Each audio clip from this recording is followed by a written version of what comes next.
Shalom bien-aimés dans le Seigneur, que la paix, la joie et la bonté de Dieu soient votre partage ce matin. Nous nous retrouvons pour la suite de notre enseignement, la prière fervente. Aujourd'hui, nous voulons répondre à la question, pourquoi faut-il toujours prier et ne point se relâcher? La première raison pour laquelle il faut toujours prier et ne jamais se décourager ou se relâcher, c'est parce que la prière maintient notre communion avec Dieu. La prière, c'est comme le cordon ombilical. Le cordon ombilical de la maman nourrit l'enfant qui est dans son ventre.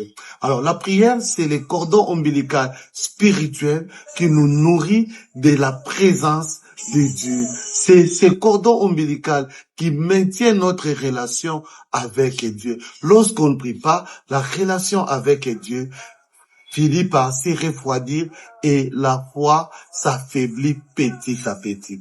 La prière est très importante pour la vie chrétienne. Tout chrétien doit parler à son Dieu, doit écouter la volonté de son Dieu, et cela se passe au travers de la prière.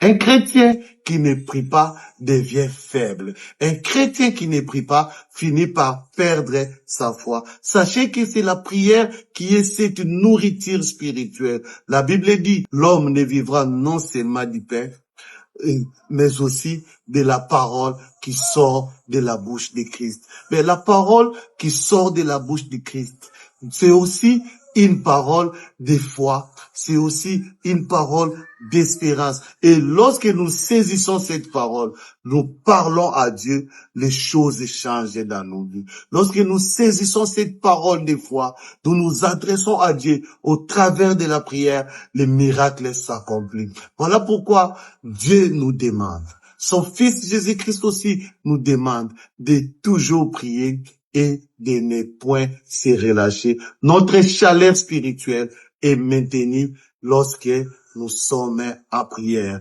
Lorsque nous ne nous relâchons pas, peu importe les temps et les circonstances, c'est alors que nous maintenons notre relation avec Dieu. C'est alors que nous sommes nourris de la substance divine. Que Dieu vous bénisse et vous maintienne dans sa présence au travers de la prière. Que la paix, la joie et la bonté de Christ soient tout à nouveau votre partage. Amen.